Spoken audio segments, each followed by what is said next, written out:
By far, the most frequently commented recipe was Claire's angel food cake from Bon Appetit, so I will do this one. I'll just save it for next Friday. Yes, we are here. Welcome back to those of you who have been eagerly awaiting Claire's angel food cake from Bon Appetit 2 weeks ago now. Probably little to nobody was eagerly awaiting this. I just, like to make myself think that. Guys, I am very excited for this video actually because I feel like angel food cake is not that popular. Not a lot of people have it that frequently except me because my grandma makes it all the time and I absolutely love when she does. As a result, this one is gonna have some pretty strict standards to live up to, so let's get right into it. Oh, how I would love to just be able to buy one of these behind the curtains and pretend it's mine. Unfortunately, we cannot do that.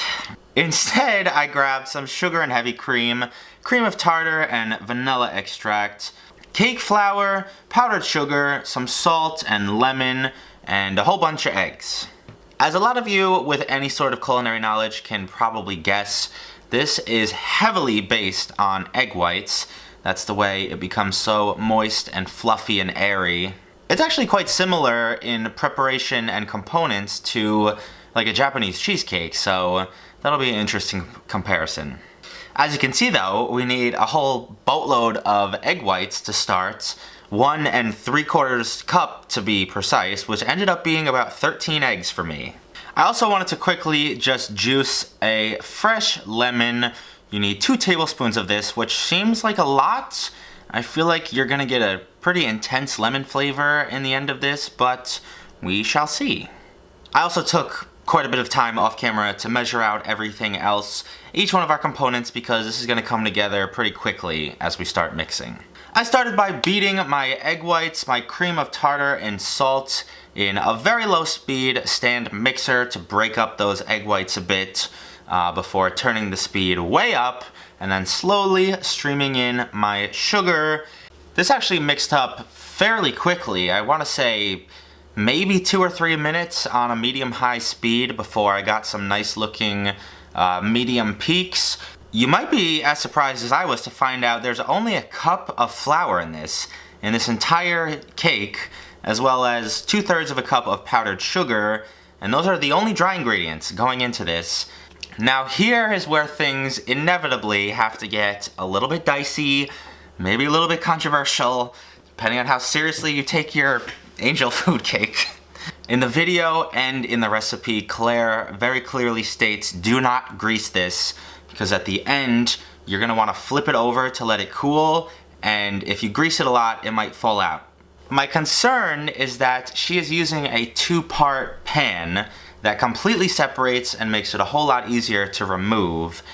I don't have that. I have a 1-piece pan, and I fear if I put no grease, it just won't come out. So here is the plan of attack. I'm gonna measure out a strip of parchment paper in a big ring to cover the bottom with a little grease on the bottom and on the actual parchment itself, and the tiniest little layer of spray around the sides so that it still will probably stick on the sides at least, just not on the very bottom.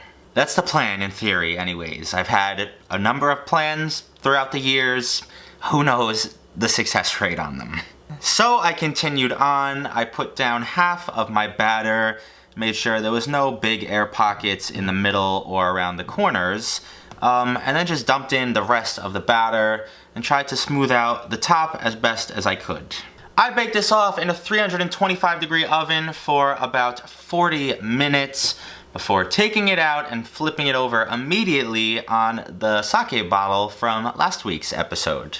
And would you look at that, my plan seems to be working, in before the whole cake falls out in a few minutes. No, I was actually very pleasantly surprised by this. So all you haters and people wishing this wasn't gonna work on me, ha! I do want to quickly make a homemade whipped cream, just with some heavy whipping cream, a few teaspoons of granulated sugar, and that vanilla extract. And once that was looking amazing, I threw it off to the side. I tried to get myself a perfect little piece of cake and plate that up with my whipped cream, some fresh raspberries. I say fresh, these are probably like 2 weeks old. And this is looking great, so let's try it out. It legitimately feels like this plate is empty.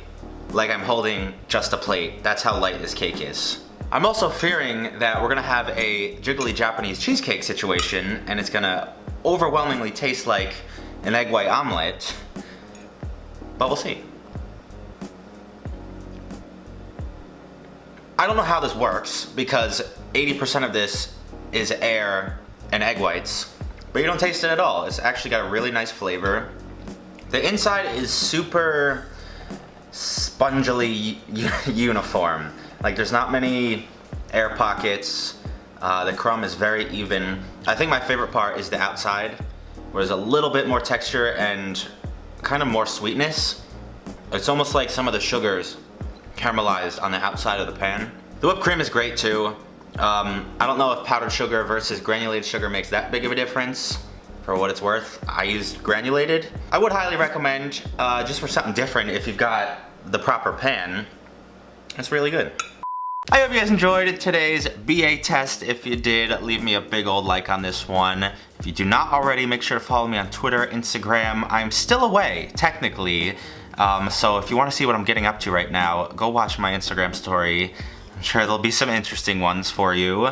Other than that, have a fantastic weekend. I will see you right back here next time. Peace.